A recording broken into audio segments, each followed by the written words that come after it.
Hi everyone, it's user Toothless. I've not posted anything on YouTube for, let's see, 3 months. I've been pretty busy, so I've been inactive both on my blog and here, but I've got a little bit of time off this weekend, so I thought I might try something new.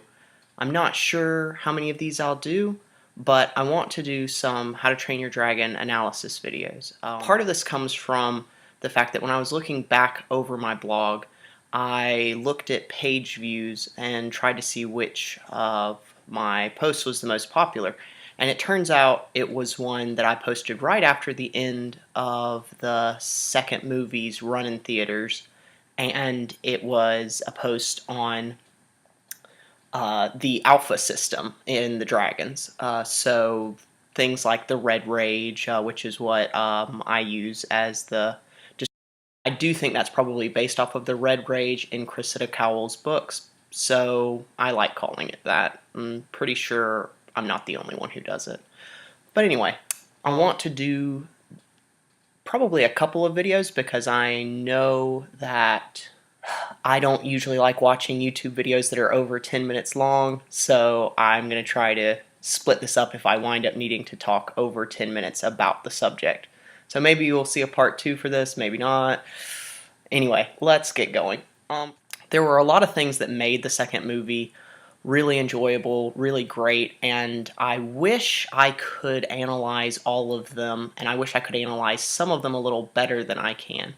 I've tried to do some posts on Hiccup's character arc, but it always winds up being a little more complicated than I can handle.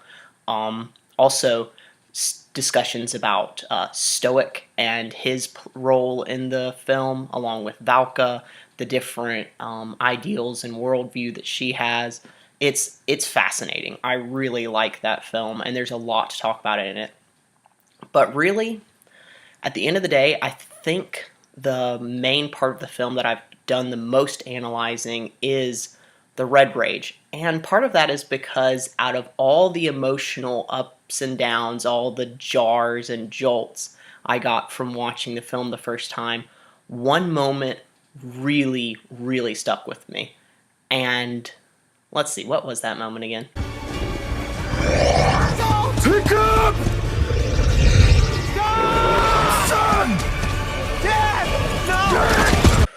No! Ooh, let's see.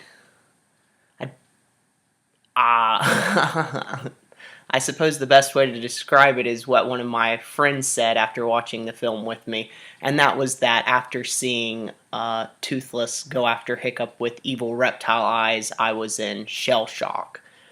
I've always loved Hiccup and Toothless, and part of it was because even though at first there was this tense danger in their relationship, eventually it became really clear that Toothless was undyingly loyal to Hiccup, and the same was true for Hiccup towards Toothless.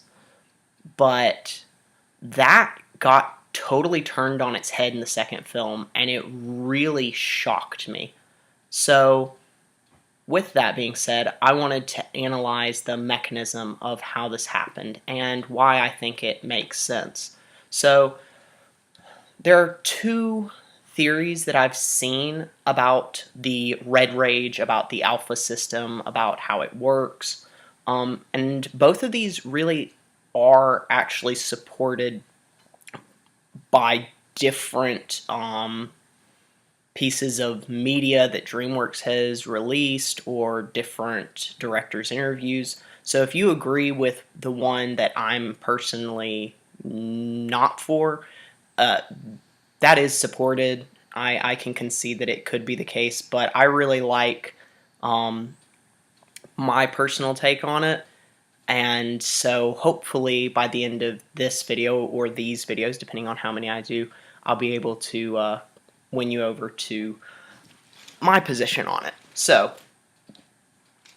the first and really straightforward mechanism that I've seen presented about the Red Rage is that it's basically mind control.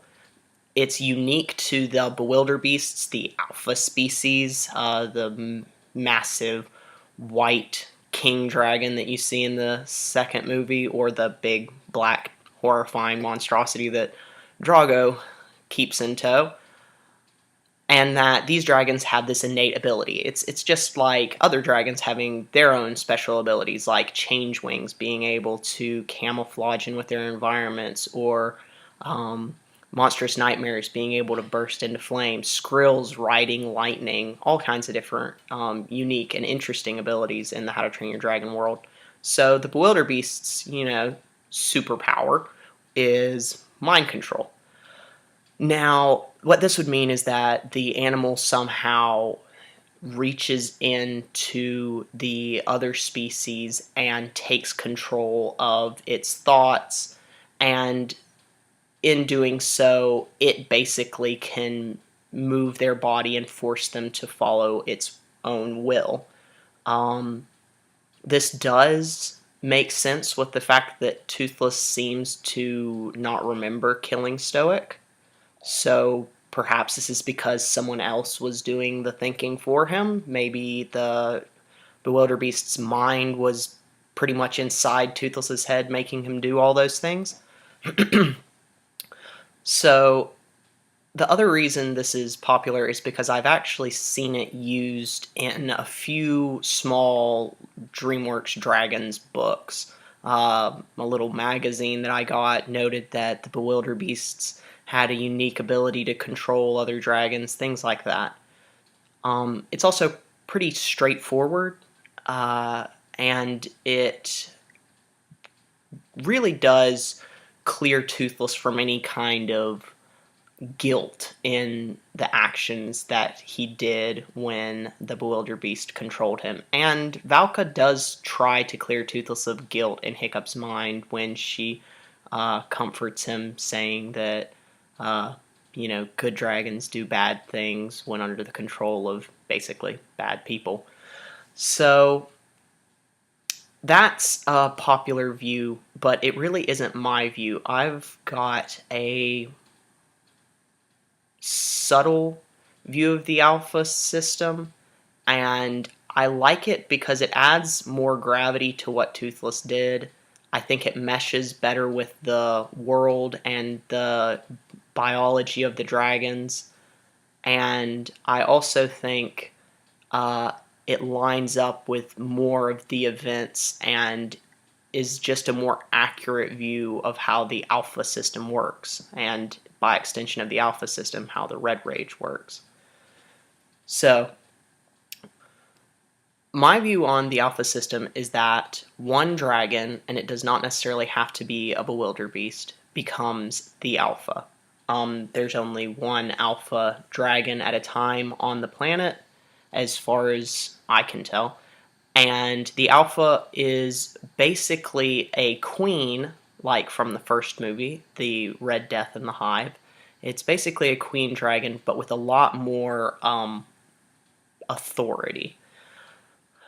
The alpha system has a strict mechanism for replacing old alphas with new alphas in challengers coming and removing older, weaker individuals.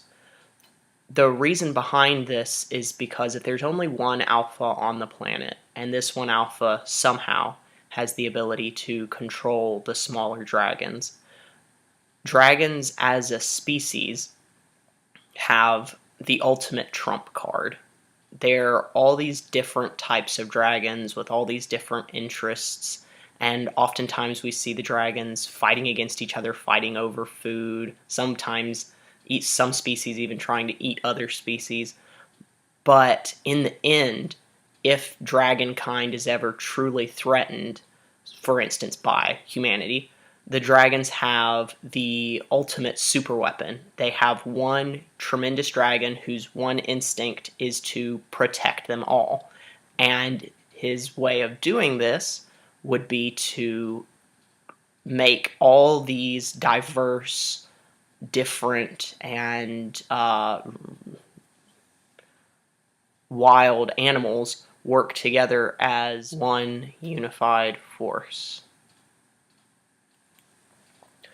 So, if you take a tremendous horde of very powerful, ferocious, fire-breathing animals and turn them into a unified army with a unified cause, there's really nothing in the How to Train Your Dragon world that could stand against that. So in the end, I think the alpha system is a defense mechanism. The good alpha that we see doesn't ever seem to put the dragons in the red rage, and that's because I assume he doesn't see a need to.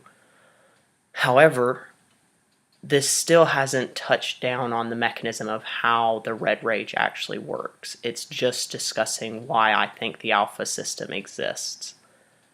And to touch on it before I go into detail and before I go into supporting arguments, I think the red rage is basically just auditory and visual cues. I think the massive dragons are particularly good at it, like the wildebeests, because they are loud enough and big enough to be seen and heard from far away. So, what this would mean is, if a smaller dragon did become alpha, they would wield the same authority as the bewilderbeasts did in the first film. Now, whether or not they would be physically capable of triggering the red rage, I don't know, because can they give the correct signals? Can they look the right way? Can they sound the right way? That's all up in the air, and we've not really seen anything to confirm nor deny that possibility. But in the end, what this means is the bewilderbeast isn't putting its mind into smaller dragons. It's giving them commands, and they follow out those commands. So what this means is each dragon, deep down, instinctively must follow the orders of the alpha. It's for the preservation of the species, and individuality at this point is considered dangerous.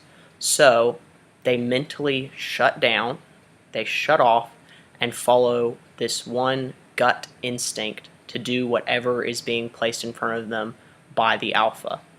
So what this means is it wasn't necessarily something reaching into Toothless and taking him over. It's Toothless reacting to a particular stimulus and something deep within him, something that's dangerous and frightening and ugly, rearing its head, perhaps something that he doesn't even know is there, something that he's never experienced before, but something that's ingrained in all dragons.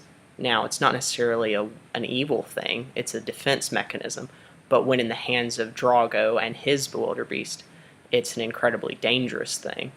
So, I think I'll wrap up there, but I do want to get into more detail about this, support my arguments by bringing up things like the Scuttle Claws and some instances in the Serpent's Heir comic where Toothless is seen after he's become the alpha. So look forward to that. Thanks for watching.